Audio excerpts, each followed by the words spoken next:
Chief Charewa Gwariwa Village Chindenga Ward ndokwatiri muzuva ranhasi. Tinokukwazisai mhuri yeZimbabwe kusangana kwatiri kuita nhasi rarimwe zuva sekuvimbisa kwatakaita kuti aiwoka toda kumbobvongodza mutoko tichikupai nhau dziri kuitika kwamutoko. Ndosaka nhasi ndati nhasi rarimwe zuva. Rangu zita ndinonzi Andrew Neshamba. Nhasi unoka tafambira nhau yemwanasikana uyo akafa achangobva mukuzvara mwana wake. Naizvozvo ndo nhau yatinayo muzuva ranhasi. Senguva dzese muri yeZimbabwe tinokurudzirai kusubscribe kuDrumas Media. Drumas Media taking you to another level.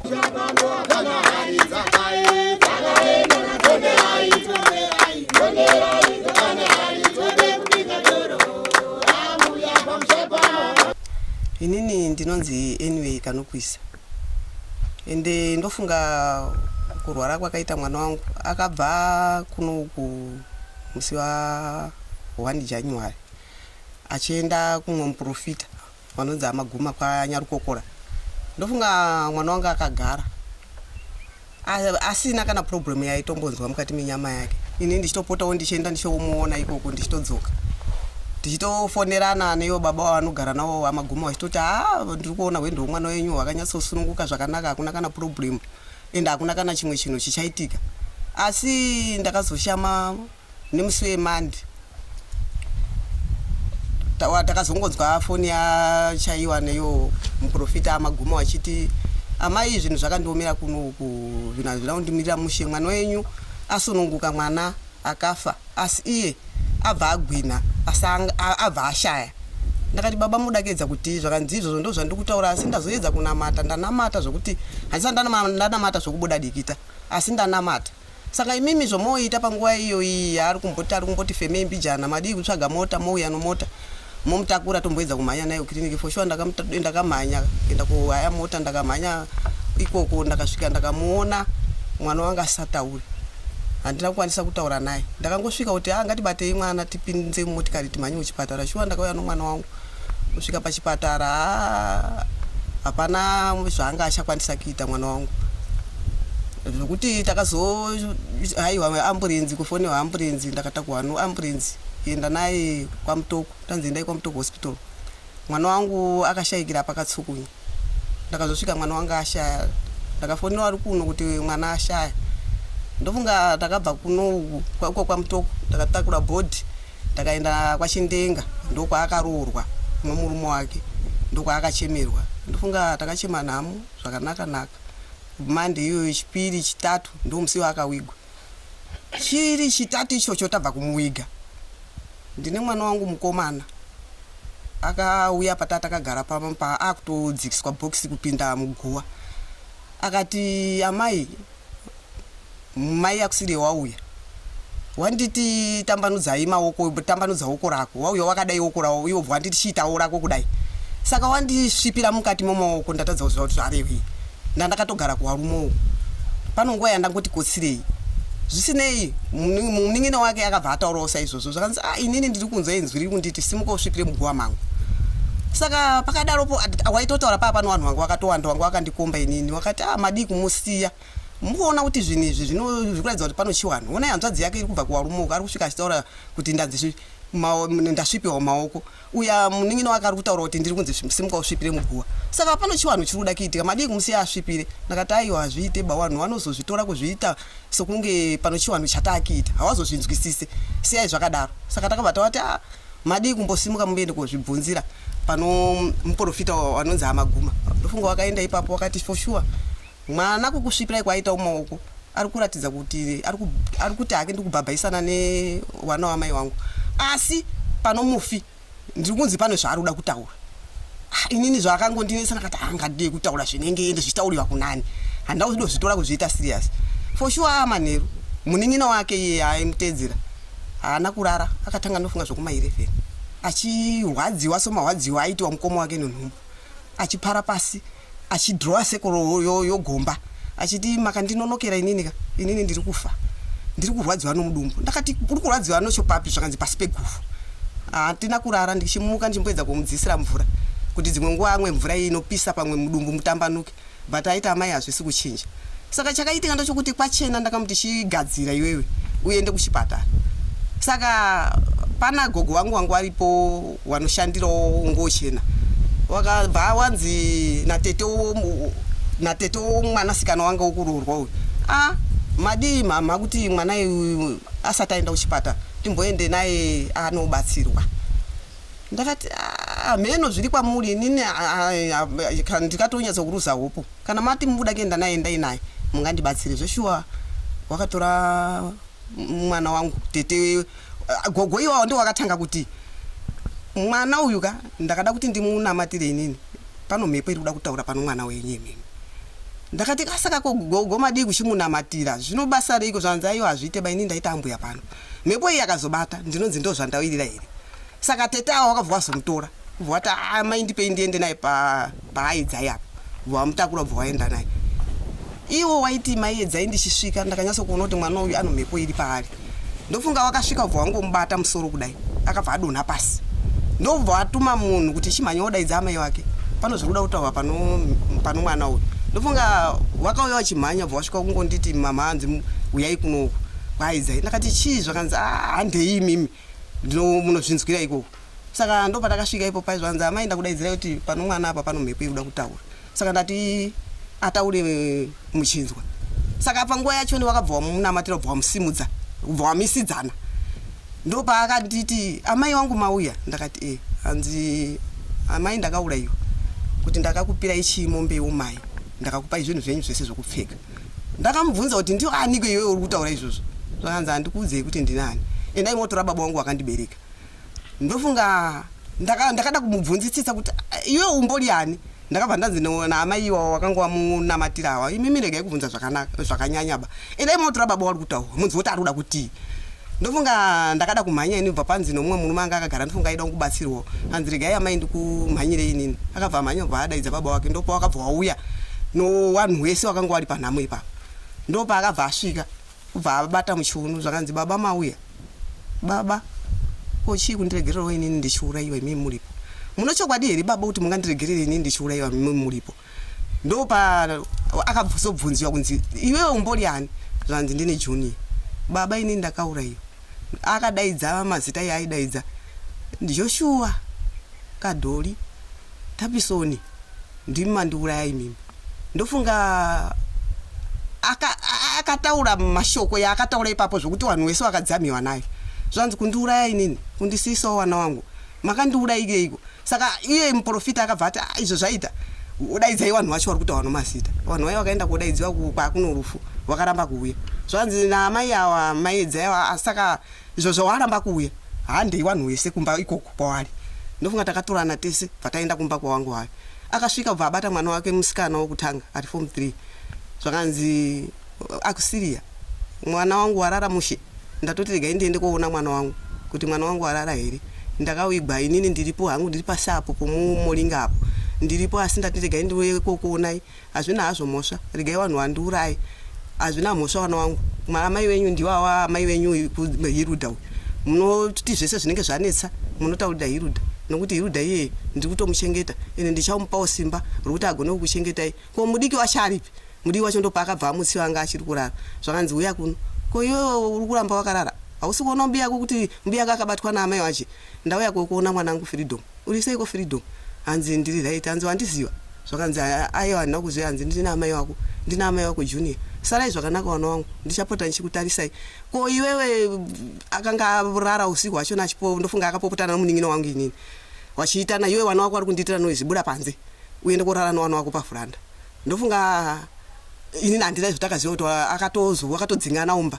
Akamuti ko iwe Sandra uno chokwadi kudzinga munun'una wangu mumba munhu kwakudai wakamsiya mumba imomo auzive kuti imba iyo imba yake kana akatorara pamubhedha pangu iwe wanga uchamudzinga kuti iwe ndio urare mumba kuti zviitei kana zvinhu zvangu inini kufai kwandaita zvinhu zvangu ipa iyeyo wana wangu wese iye ndiye achachengeta akataura zvakawanda ndofunga vanhu akazomira achiti ko vanhu vandiri kutaura ava vari kupi zvakanzi vadaidza nomazita zvakanzi tapisoni vauya hanzi uya pano vauya zvanzi ko wakandiura iripo zvakanzi ndinogokuurai inini ndinokama nemi zvakanzi iwe usade kuonerwa nomaziso vanhu ukuzvinzwa usade kuona chibva pano handisi kuda kutokuona chibva pano ndifunga wakasuduruka zvakanzi ko kadholi kubva wauya zvakanzi wakandiura irike iwe wana kudairapo akabva anga anozambia nejuzi rake akabva akutunura juzi vakanda uku isi tikuti pamwe kutsva vakutunura zambia ubva arikanda uku kubva awamhanyira kuenda kuda kowaruwa chifaiti vanhu bva vati mubate zvandikanganisira kundibata ndachida kukabvarura nhasi dakukagura mazino kuti kasare kanomawende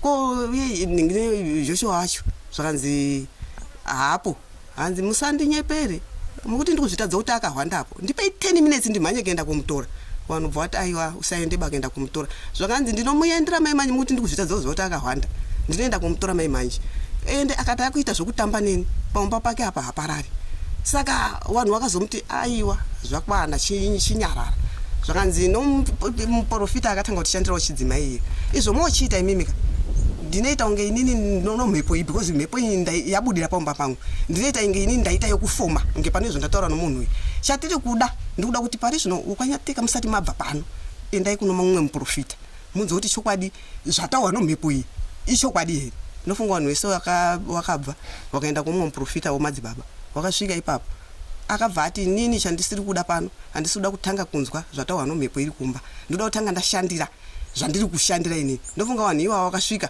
kubva wasimudziwa wese iwe simuka nenge simudza sezvangotaurwa nomhepo tiri kumba akatsanangura dare somatsananguriro rakaitiwa nomusikana wangu akabatawo zvakanzi pane zvine zvindapedza kutsanangura ndakakukumbirai uwe kwanyateka kuti mu 1 2 wanditsanangurirawo zvataurwa nomhepo iri uku tinzouti zvasiyana here ino zvandatsanangura pano kwakabva kwasimuka mwana iyoyi murume wokutaurwa iyoyi joshua bvasimuka zvakanzi mhepo yakataura zvakati zvese zvakataurwa nomusikana zvakanzi saka ndikuda kuti ndikubvunzei dzinza rokwanyateka kuti zvandaprofita inini nozvakataurwa nomhepo iri kumba pano chakasiyana here vanhu vese vakati kwete hapana kana chasiyana kana chatapudzika zvakanzi saka pakataura mhepo ndakanga ndiripo here inini vanhu vese ubva vati aiwa kubva ataura muprofita zvakanzi saka inini zvandakuita ndikuda kuti ndikupei kuti mufambe maprofita anokwana kuita 3 kana 4 yamune mumanzwa kuda kana makatenda kun'anga kana makatenda kunonzi kuchipinge kana makatenda kupi kana kumozambique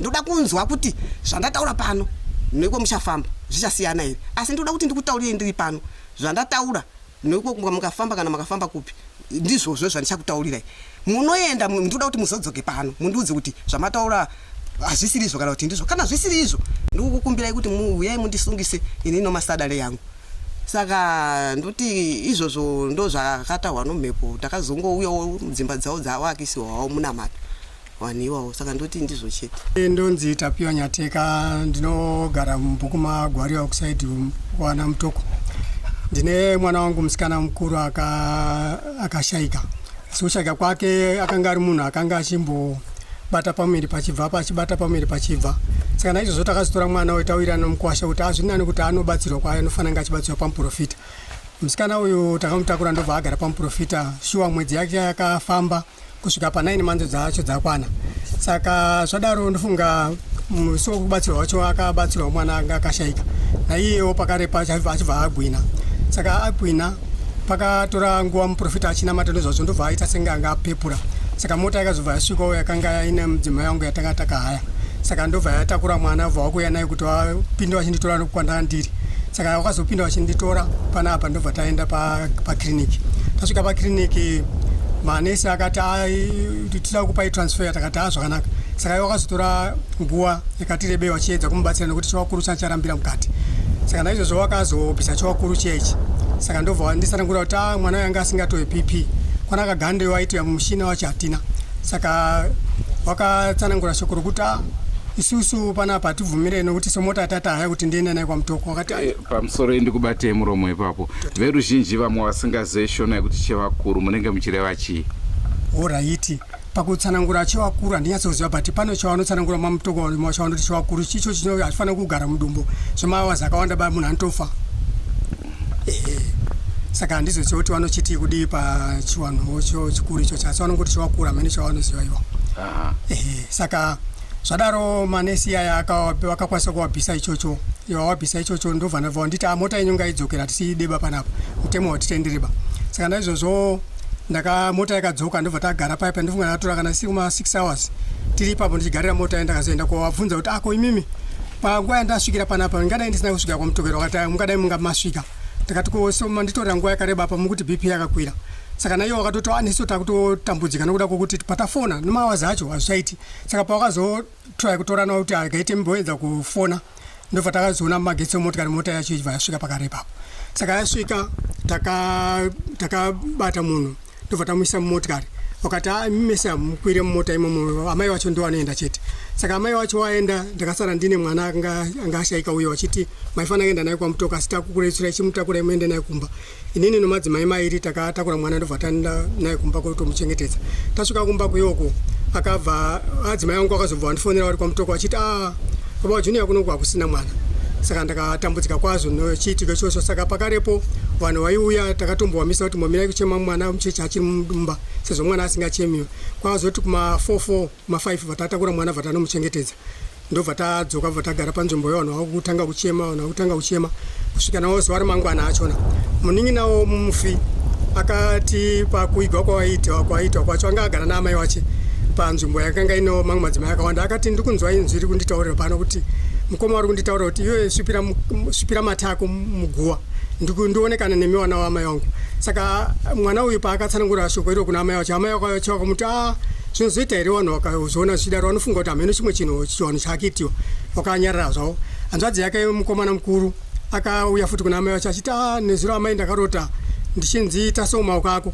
Saka mai akusiriya iye musikana wacho bva asvipira mate mumaoko mache. Papana muprofita atakatora vatamuti uya pano. Saka ndo muprofita webva auya bva atsanangura shoko rokuti panapa ndikunzi ndafana nokumbomunyudziwa mafiro andaita. Saka ndikuda kuti ndionekane nemiwana wamai vangu. Saka zvadaro mangwana achona musikana akaenda kubatsirwa nokuti aitaura dambudziko romudumbu make achiti mudumbu mangu mundirwadza. Vaenda kubatsirwawo pana amai vaiitawo zvokushandira. Saka asvika ipapo akabva atanga kuhaka mweya iwoyo womukoma wacho nokuti aitoti ndini Junior. Saka adaro ndopa vanhu pavakaungana. Saka ndopakatsanangura vanhu kuti ini handigone kukutaurirai baba vangu wasipo. Ini ndakatogarawo panhamo ipapo kumwe kwatatagara ndakazoingiwa novamwe vachiti anyateka muri kudiwa kunoku muri kudiwa kwamuridiwa. Ndakatovhunduka chaiyo ndakati waundidire chii chaitika. Saka for sure ndakazoenda paipa ndosvika paipa vati baba ndaurayiwa vanhu ava vaedzewa vachidya nyama yangu usiku. Munhu andiuraya ndiJoshua Nyateka naDorothy Nyateka naTapson ndio waita darirawo ndiwasvitsa kuti ndisvike pakufa kudai. Saka naizvozvo ndakabatika zvikuru chaizvo nechiitiko ichocho. Ndakazosvika pakutsanangurirawo vanhu kuti uyai munzwe nokuti papakazara vanhu. Saizvozvo vanhu vakati Wanyateka madi kuchienda pane mumwe muprofita mubatsiwe sezvo mwana uyu ataura manzwi akadai. Saka baba vacho vakazosvikawo ipapo nokuti vanga vasipo panguva yachona vachiti kwaiko takati ndo zvataurika nemhepo yanga ichitaura panapa. Saka tete waenga vachitaura nezvavanga varipo mukomana anga aripo. Saka takazobva paiva taenda kumwe muprofita anoitwa Munashi rimwe next book rwaBhati. Tasvika ipapo tatakawanda sedzinza. Saka vakabva vatanga kusumudziwa kuti imimi simukai vanhu vatatu vandasumudza imimi pamuri pano shawero uroi riri pamuri. Asi shawero renyu riri pamuri murume wenyu akafa zvisina tsarukano afa. Ndikuona futi mhepo yacho iri pamba penyu vakutsanangurira atete wayo. Mhepo iyo zvairi pamba penyu ndio imwe mhepo yamukubatana nayo kuti muve muchifamba muchiita zvamuri kuita zvokupota muchiita zvokuroya izvozvo. Iwo mukomana iwo wakabata futi iwe wachitaura mwana watete mukomana wakabata unozva wakabata futi iwe. Imi baba imi munozva munazvo mune tsvimbo yamuinayo nezvimwe zvawakatsanangura zvakati wandei pavari pacho.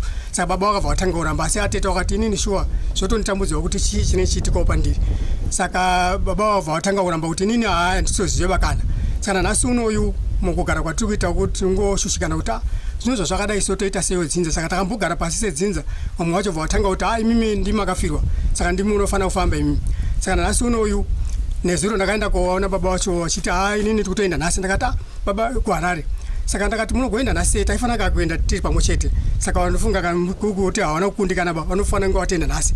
Ndichiti ini ndogona hangu kuzotera mangwana. Saka zvanosvingonitambudza nhasi uno kuti kunozvatanga kuenda kundokuno mwana wawo iko kuno mukomana uyo akanga ataura kuti wakasviba uyu. Zvinozopera zvakanaka here. Saka nanhasi ndatotambudzika nofungwa chaizvo kuti zvino zvazvadai so ini ndichagona kuenda nditi chandei pamuprofita wavanonge vachiziva ivo. Inini handiziva zvizondisununguka ba. Saka pfungwa dzangu dzachitambudzika chaizvo ndichifungidzira kuti dai zvakadaro dai kana ndaenda ndichagara navo vana baba pasi novanin'ina kuti ndandafunga kuti chandei kwasekuru Tatso nokuti mumashure mokufa kwawaita baba ndiki waning'ina wavo iwo ona mainini nomwana mukomana andatuma kuti anodaidziwa iwo wakatomboenda kwasekuru Tatso wakabhadhara mari dzese dzaidiwa ikoko. Saka pakadzoka muning'ina wangu achitaurira baba kuti muri kudiwa kupano mashoko ada kutsanangura baba wakabva waramba vati inini ikoko handitomboenda pakana kuriko nokuti ndonamata chechi wadzidza hatibvumiwe ba izvozvo. Saka nhasi unoyu wakaenda kuchechi kwavo kwachitsanangurira shoko iro kunzi mimi tanga mapedza zvechiwano zvenyu zvamuri kuita koko kuchechi kwenyu kuno kwatitendereba kuti munge tichinamata nemi fambirai zvinhu izvozvo zviite zvakanaka kukakama mbichana kuyo. Saka ipapo aitaura zvisina kana kudambuka kana kuita zvokufungidzira ba. Saka ameno kana wachitaurawo manzwi akafanana akadaro tongozvigamuchirawo zvakadaro. Kana nhasi unoyo ndo mafambiro atiri kuitawo. Etwa Mainyateka. Inini mazwira ndoita nenhau yemusikana wedu mubvani wedu Junior nekufa kwaakaita. Ndichitangira kuzonzi mwana akanga ari kumuprofita tafonerwa namaiguru wangu akanga afonera mubiwa wawo maiguru ndopakuti zvisa kuti pane mwana anzi asununguka mainini izvezvizvi asi mwana akunzi asununguka aita sei ashayika. Tati iwo maiguru anzi watomhanya waita sei watoenda kupi kunoona chi mwana iwo kuti waende nemota kupi kunotora chi mwana wacho dai sadamboza kuti mwana wemusikana aita sei atoshayikawo. Inini sendatoziva kuti pamwe ashayika mwana mudiki chete.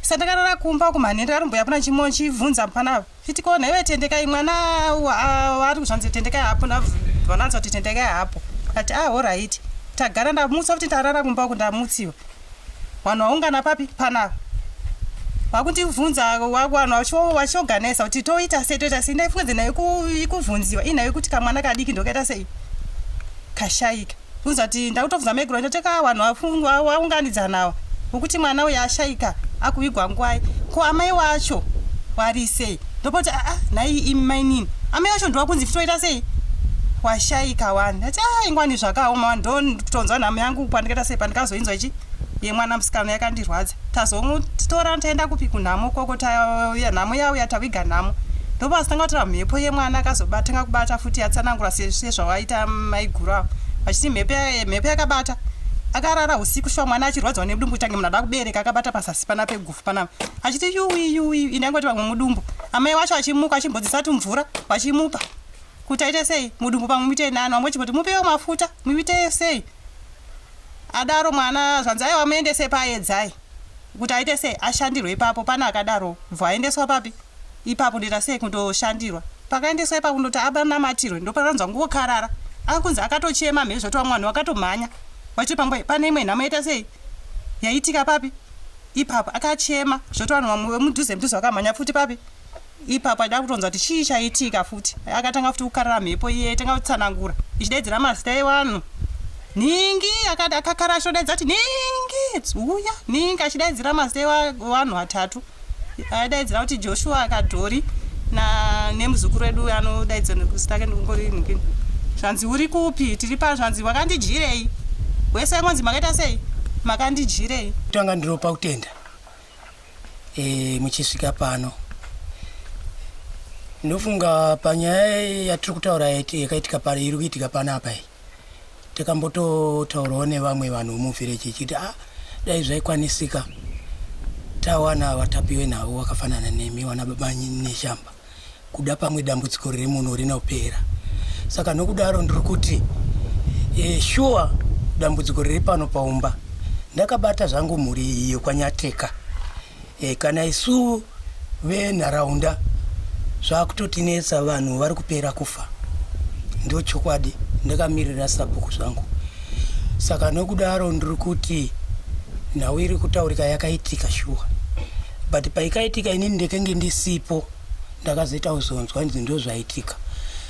Chimwe chinhu chandinoda kutaura ndechekuti Azvina kuitikira muvhireji muno. Pane vhireji rakaroorwa mwana wababa wamabva kutaura nawo Wanyateka. Rinonzirwa kwaChindenga. Kwaakaroorwa ndokwazvikaitikira kupi ikoko.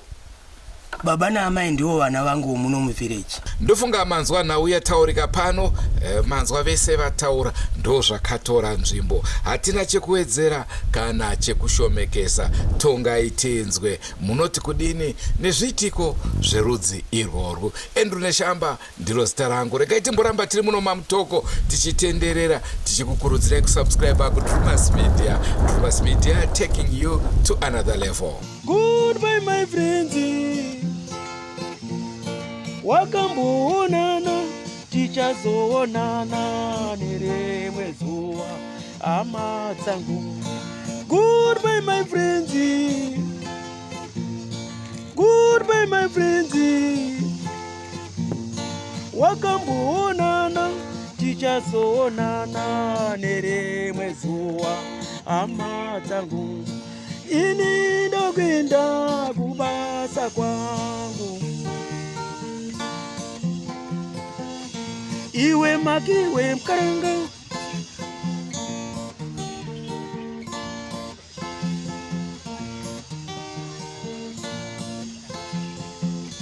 Iwe makiwe mkaranga. Iwe makiwe mkaranga.